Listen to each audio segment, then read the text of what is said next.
What's up everyone, welcome to this video.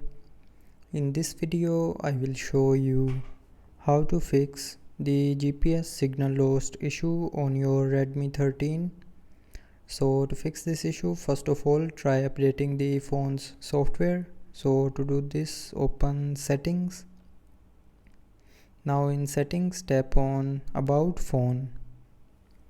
Now here tap on the software version, and then from here you can check for available updates. So if you have any available update, then update the software to the latest version, and after updating your issue will be fixed. But if you are still facing the issue, then turn off battery optimization. So for that, open this security app, tap on this settings icon, and here tap on battery optimization.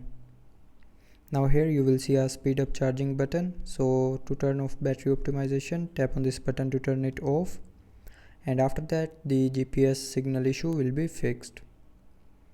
So that's how you can fix the GPS signal lost issue on your Redmi 13.